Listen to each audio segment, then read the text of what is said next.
जब हम गुरुदेव के पास थे तब से ही जयकारा हम एक ही लगाते रहे, सच्चिदानंद भगवान की जय। तब हम भागवत भी नहीं जानते थे, लेकिन जयकारा यही। बाद में जब भागवत में श्लोक मिला, सच्चिदानंद रूपाय विश्वोत्पत्त्यादि हेतवे तापत्रय विनाशाय श्री कृष्णाय वयं नुमः। सच्चिदानंद जो सृष्टि की उत्पत्ति स्थिति लय के हेतु है। सच्चिदानंद कौन है? जिससे सृष्टि होती है, जिसमें रहती है और जिसमें लीन होती है, उसका नाम सच्चिदानंद है। सच्चिदानंद रूपाय विश्वोत्पत्त्यादि, विश्व की उत्पत्ति, आदि माने स्थिति और लय। उदाहरण तो पुराने होते हैं तो उनको सुन के लगता है हम समझ गए। जैसे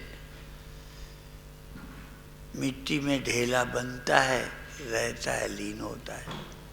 पानी में लहर बनती है, रहती है, लीन होती है।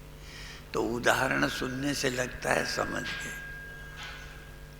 ऐसा कौन है जिससे सृष्टि होती है, रहती है, जिसमें लीन होती है? उसको हम जानते हैं क्या? वो है सच्चिदानंद। उसको खोजना, पहचानना, पहचानने की कीमत है। क्योंकि उदाहरण तो आपके देखे हुए, पानी से लहर होती है, रहती है, लीन होती है। लेकिन ये सृष्टि जिससे होती है उसका नाम सच्चिदानंद है। पर वो क्या है, कैसा है? जिससे सृष्टि होती है उसको पहचानते हो क्या? पहचानते नहीं। तो यदि वो न मालूम पड़े तो सरल क्या है? जिससे जगना होता है, जिसमें जगना रहता है, जिसमें जगना खो जाता है, जिसमें स्वप्ने होते हैं, जिसमें स्वप्ने रहते हैं, जिसमें स्वप्ने खो जाते हैं, जिसमें नींद होती है, नींद रहती है, नींद खो जाती है, उसको खोजो। वो कौन है? वो तुम हो। जगना तुम नहीं हो, तुम में जगना है, तुम में जगना रहता है। तुम्हारे रहते ही जगना खो जाता है, तुमसे ही स्वप्ना होता है, तुम्हारे रहते ही होता है, तुम्हारे रहते स्वप्ना खो जाता है, तुम तो नहीं खोते। तो जिसके रहते तीनों अवस्थाएं होती हैं, रहती हैं, खो जाती हैं, वह आत्मा है।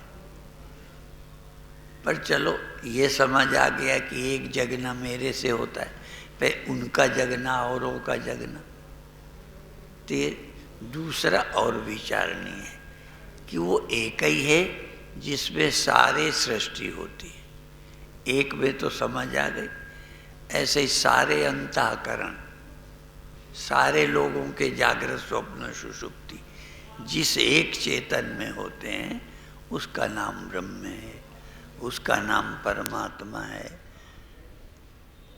और उससे तुम अलग नहीं हो। क्यों? एक अंतःकरण की सब अवस्थाएं जिसमें होती हैं, दूसरे अंतःकरण की सब अवस्थाएं औरों की।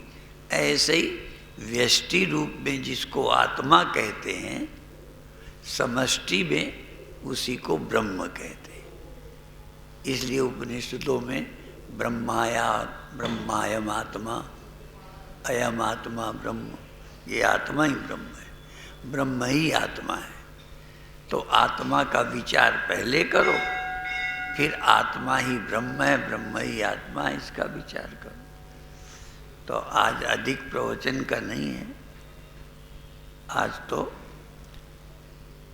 ये कार्यक्रम हर वर्ष स्वामी अनुभूतानंद जी 24 फरवरी को स्थापना दिवस मनाते थे। कभी कभी हम आ पाए हैं, नहीं तो नहीं आ पाए।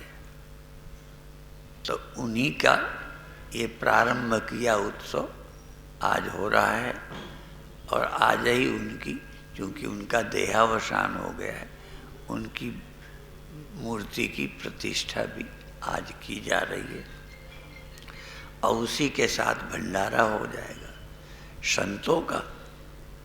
संतों को भी वो बुलाया करते थे, तो वो कितने को बुलाते थे मालूम नहीं, क्या करते थे मालूम नहीं, पर आज तो मुख्य रूप से इसलिए भी बुलाया गया क्योंकि आज उनका मुख्य दिन है, इसलिए सब संत बुलाए गए हैं। उनका मूर्ति के अनावरण के बाद यहाँ सबका भोजन प्रसाद भंडारा होगा। और वैसे भी एक चीज़ तो हम लोग कहा करते हैं,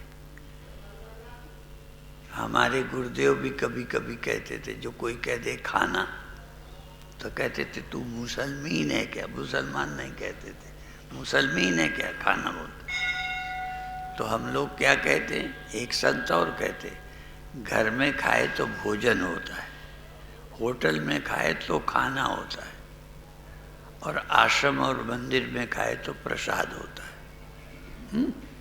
तो आज कार्यक्रम का प्रसाद भी यहाँ लोगों को लेना है, संतों को लेना है, ठीक है। तो अभी इतना ही कहेंगे, बाकी जैसा कार्यक्रम होगा और कोई बताएगा। ओम शांति शांति।